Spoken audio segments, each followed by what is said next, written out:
बिस्मिल्लाहिर्रहमानिर्रहीम। आज हम पढ़ेंगे एक्सरसाइज 1.2। इसके सारे क्वेश्चन सॉल्व करेंगे। इसमें हमारे पास आप लोगों ने मैट्रिक्स भी जान लिया कि मैट्रिक्स क्या चीज़ है, सही है। एलिमेंट्स क्या है, रो क्या है, कॉलम्स क्या है, ये सब कुछ आप लोग जानते हैं। अब हम इसमें फाइंड करेंगे ट्रांसपोज। तो ट्रांसपोज क्या चीज़ है, सही है। ट्रांसपोज असल में हमारे पास है जब हम रो को कॉलम में चेंज करें। ट्रांसपोज क्या होता है, when we convert row to column और कॉलम टू रो। अगर रो को हम कॉलम में चेंज करें या कॉलम को रो में चेंज करें तो उसको हम कहते हैं ट्रांसपोज। जैसे हमारे पास देखो, मैं लिख लेता हूं कि मेरे पास है a is equal to a b c and d। ये मेरे पास एक नंबर है। अगर मैं बहुत सारे इस पे ट्रांसपोज दूंगा तो a ट्रांसपोज मेरे पास क्या आएगा, फर्स्ट रो में दिया जाएगा a और b। ये फर्स्ट रो से फर्स्ट कॉलम बन जाए, ये सेकंड रो है तो इससे सेकंड कॉलम बनेगा। ये आप लोगों का ट्रांसपोज हो गया। मतलब क्या है, रो को कॉलम में चेंज कर दिया।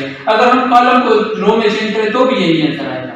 जैसे हमारे पास फर्स्ट कॉलम है तो इससे फर्स्ट रो बनाते हैं a और c, सेकंड कॉलम है तो इससे सेकंड रो बनाते हैं b and d। तो देखो a c b d, a c b d।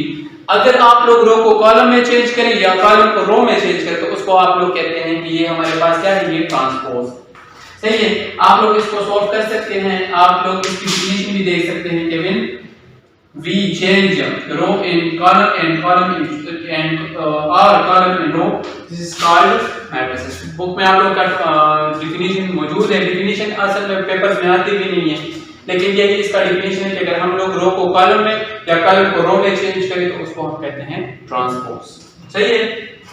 अच्छा, क्वेश्चन हमारे पास है, क्वेश्चन नंबर 1 है एक्सरसाइज 1.2 में right transpose of the following matrices. इसका हम लोगों ने ट्रांसपोज फाइंड करना है। P हमारे पास मैट्रिक्स है 1 2 3 1। P का मैट्रिक्स ये है तो सॉल्यूशन में आप लोग लिख लें P take transpose on both side. Both side पे आप लोग ट्रांसपोज लें, सही है। जैसे देखो यहाँ पर मैंने ट्रांसपोज ले लिया और यहाँ पे भी मैंने ट्रांसपोज ले लिया। ट्रांसपोज ले लिया तो ये P ट्रांसपोज उसी तरह आ जाएगा। और इससे ट्रांसपोज खत्म करने के लिए हम लोग क्या करते हैं, फर्स्ट रो को फर्स्ट कॉलम में चेंज करते हैं, सही है। अब ये सेकंड रो है तो सेकंड रो को सेकंड कॉलम में चेंज करें तो ये मेरे पास आ जाएगा P ट्रांसपोज। इसी तरह क्वेश्चन नंबर 2 को देखें, 3 को देखें, 2 बिल्कुल सेम इसी तरह है। उस पे भी 4 नंबर है। आप लोग फर्स्ट रो से फर्स्ट कॉलम बनाए, सेकंड रो से सेकंड कॉलम बनाए, आप लोगों का आंसर आ जाएगा। 3 नंबर को देखें, ये 5 नंबर है, सही है। 3 में क्या है, r is equal to 6। इसमें सिर्फ एक ही नंबर है तो अगर इसका में r is equal to 6 take transpose on both side, t यहां पे भी लिख लिया, t यहां पे भी लिखा। अब इसमें एक ही रो और एक ही कॉलम है तो रो और कॉलम को मैं इसमें चेंज नहीं कर सकता। मतलब कि फर्स्ट रो को फर्स्ट कॉलम में लिखूं और सेकंड रो को सेकंड कॉलम में, और एलिमेंट भी एक ही है तो इसका ट्रांसपोज ही आएगा 6, सही है। 6 का ट्रांसपोज 6 ही आएगा। अगर किसी भी एक नंबर का हमारे पास आ जाए तो उसका ट्रांसपोज वही नंबर आ जाता है, सही है। अब हमारे पास देखो क्वेश्चन नंबर 4 भी सेम इस तरह है क्वेश्चन नंबर 1 की तरह। रो को कॉलम में चेंज करें। अब इसमें क्वेश्चन नंबर 2 और क्वेश्चन नंबर 4 आप लोगों का होमवर्क है, सेम इसी तरह है। रो को कॉलम में चेंज करें या कॉलम को रो में चेंज करें तो आप लोगों का आंसर आ जाएगा। ये देखिए T is equal to this. T का मैट्रिक्स मेरे पास इसके बराबर है, सही है। Take transpose on both side, transpose लेना है। ये है फर्स्ट का रो, जिससे मैंने फर्स्ट कॉलम बनाया। सॉरी, ये हम लोगों ने क्या किया है, ये हम लोगों ने take transpose on both side, transpose यहां पर ले लिया और ट्रांसपोज यहां ले लिया। क्योंकि हम लोग जब क्वेश्चन लेते हैं तो ट्रांसपोज उसी क्वेश्चन के ऊपर ही लेते हैं, सही है। Take transpose on both side, T यहां पे और टी यहां पर। अब ये फर्स्ट रो है तो इससे आप लोग फर्स्ट कॉलम बनाएंगे 6 7 8 6 7 8। ये आप लोगों के पास है सेकंड रो 13 1 3 13 1 3 और थर्ड रो जो है हमारे पास है 2 4 5, सही है। तो फर्स्ट रो से फर्स्ट कॉलम, सेकंड रो से सेकंड कॉलम और थर्ड रो से थर्ड कॉलम, सही है। ये था आप लोगों का ट्रांसपोज। अब सेकंड क्वेश्चन जो है वो दिया गया है, उसमें बताया गया है यूं कि आप लोग फाइंड करें इसमें ट्रांसपोज कौन सा जो है दूसरे का ट्रांसपोज है। ये आप लोग साथ साथ अपने नीट कॉपी में लिखते जाएं, सही है। और जब आएंगे तो मैं इसको चेक करूंगा कि आप लोगों ने कितना होमवर्क किया है और कितना आप लोगों को, अगर आप लोगों को में से किसी को रहता है तो फिर क्या होगा कि मैं आप लोगों के जब मिड टर्म के एग्जाम होंगे तो इसमें से मैं उस कॉपी के नंबर जो है वो डिडक्ट करूंगा। से 10 मार्क्स कॉपी के मिलते हैं आप लोगों को तो वो मैं नहीं दूंगा। तो इस वजह से जो मैं करता हूँ आप लोग कॉपी में लिखते जाएं, सही है। क्वेश्चन नंबर 2 है which of the following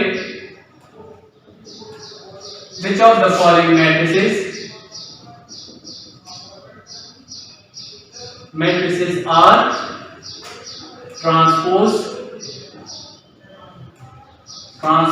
of each other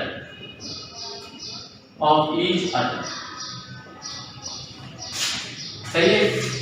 ये तो आप लोग खुद भी कर सकते हैं। चलो मैं करवा देता हूँ। क्वेश्चन नंबर 1 जो है वो है a is equal to a1 a2 b1 and b2, सही है। क्वेश्चन नंबर 2 जो है वो है b is equal to a1 b1 a2 b2। Third number जो है c is equal to -3 1 -1 4 2 और 7। और 4 नंबर है -3 4 1 2 -1 है।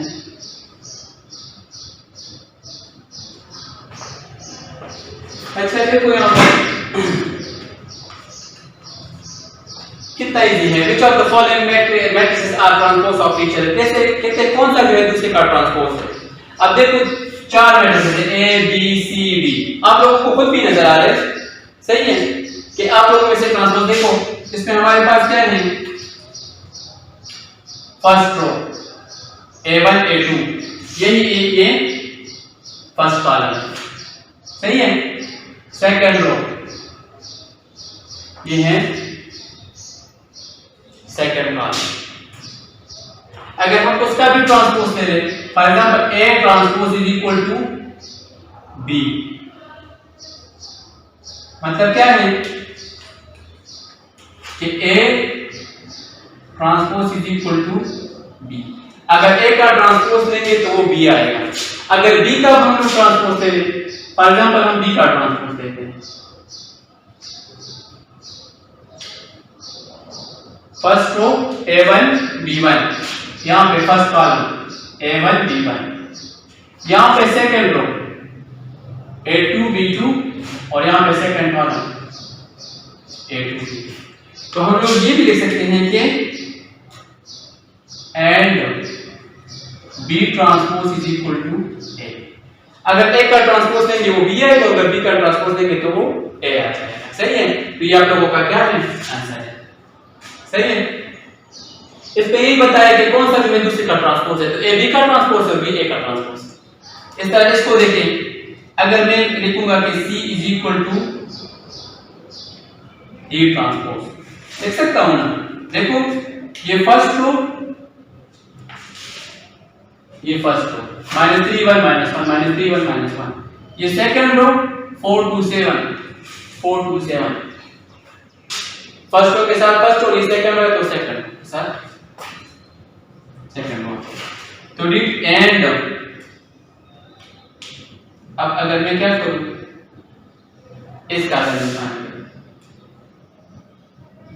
डी ट्रांसपोज, देखो ये फर्स्ट रो है तो ये फर्स्ट कॉलम, ये सेकंड रो है तो ये सेकंड कॉलम, ये थर्ड रो है तो ये थर्ड कॉलम।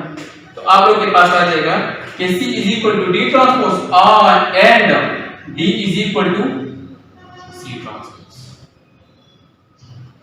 सही है। अच्छा नीचे वाली भी जो है 3 नंबर क्वेश्चन भी ट्रांसपोज का है और 4 नंबर भी ट्रांसपोज का है, लेकिन क्योंकि फिर लेक्चर बहुत ज्यादा बड़ा हो जाता है तो सिर्फ एक ही क्वेश्चन में उससे करवा देता हूँ, सही है।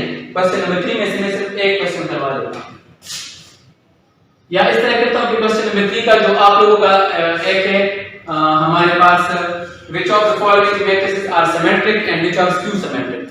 सिमेट्रिक क्या होता है और स्क्यू सिमेट्रिक क्या होता है, इसका मैं डेफिनेशन भी लिखवा दूंगा नेक्स्ट लेक्चर में, और इसके बाद फिर मैं ये समझा भी दूंगा कि क्या होता है ये सिमेट्रिक क्या है, स्क्यू सिमेट्रिक। सिमेट्रिक हमारे पास जो जिसका हम ट्रांसपोज ले लें, दोबारा क्वेश्चन आए तो वो सिमेट्रिक होता है, और अगर हम ट्रांसपोज ले लें और वो आंसर जो है वही क्वेश्चन आ जाए लेकिन आप लोगों के माइनस का आंसर जो है माइनस में आ जाए तो वो हमारे पास स्क्यू सिमेट्रिक होता है। ये मैं डिटेल से करवाऊंगा आप लोगों को फिर आगे लेक्चर में, सही है। Best of luck, thank you very much.